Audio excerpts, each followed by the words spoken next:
Okay, this is Hormuz జలసంధి, right?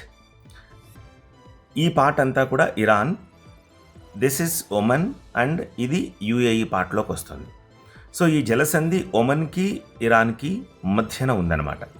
And ఇక్కడి నుంచి ఇక్కడికి సమ్వేర్ అరౌండ్ 33 కిలోమీటర్లు అని ఒకరు అంటారు, 39 కిలోమీటర్లు అని ఒకరు అంటారు. సరే, యావరేజ్గా 35 కిలోమీటర్లు వేసుకోండి. సో ఇద్దరికీ ఉంది కదా ఇది. ఇరాన్ ఈ జలసంధిని ఎలా మూసేయగలుగుతుంది ఎక్స్ప్లెయిన్ చేస్తాను. This is Persian Gulf and this is Gulf of Oman, అంటే ఒమన్ ప్రాంతంలో ఉంటుంది కాబట్టి. సో ఇక్కడ 700 నుంచి 1000 షిప్స్ ప్రస్తుతానికి ఆగిపోయాయి, బికాజ్ ఇరాన్ ఈ హర్మూజ్ని మూసేసింది కాబట్టి. హర్మూజ్ని ఇరాన్ ఎలా మూసేయగలుగుతుంది? ఒమన్ పక్కన కూడా, యుఏఈ పక్కన కూడా ఈ సముద్రం ఉంది కదా. షిప్స్ అన్నీ ఈ ఒమన్ పక్క నుంచి, యుఏఈ పక్క నుంచి ఇలా వెళ్ళిపోవచ్చు కదా అరేబియన్ సీలోకి. ఎందుకు వెళ్ళలేకపోతున్నాయి? ఎందుకంటే సహజంగా ఇలాంటి జలసంధులు ఉన్న చోట ఏం జరుగుతుందంటే, ఇది ఒమన్కి 50% వస్తుంది, అలాగే యుఏఈకి 50% వస్తుంది, ఇరాన్కి 50% వస్తుంది. అంటే ఎగ్జాక్ట్గా ఈ 33 కిలోమీటర్లని సగం చేస్తే దూరం, ఈ సగం ఇరాన్కి, ఈ సగం ఒమన్కి, యుఏఈకి వస్తుంది.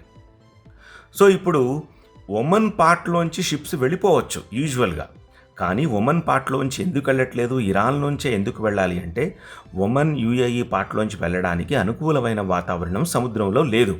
కాబట్టి ఇక్కడున్న 700-1000 షిప్స్ చిక్కుకుపోయినవన్నీ కూడా ఈ ఇరాన్ 50%లోంచే వెళ్ళి అలా అరేబియన్ సీలోకి వెళ్లాల్సి ఉంటుంది. So that is the reason Iran హర్ముజ్ని మూసేసింది అని చెప్తున్నారనమాట. కింద మైన్స్ పెట్టచ్చు, లేకపోతే డ్రోన్స్తో అటాక్ చేయొచ్చు, లేకపోతే ఎయిర్ స్ట్రైక్స్ చేసి అటాక్ చేయొచ్చు. అదే ఒమన్ పక్క నుంచి వెళ్ళిపోగలిగితే ఇరాన్ ఆ పని చేయడానికి లేదు. ఎందుకని? అప్పుడు అంతర్జాతీయ సమాజం ఇరాన్ అడుగుతుంది, నీ జలాల్లోంచి వెళ్ళని దాన్ని నువ్వెందుకు కొట్టావు అని చెప్పి. ఇప్పుడు వెళుతున్నవన్నీ కూడా ఇరాన్ జలాల్లోంచే కాబట్టి ఇరాన్ దాన్ని ఆపేయగలిగింది, ఎవరు దాన్ని క్వశ్చన్ చేయలేకపోతున్నారు.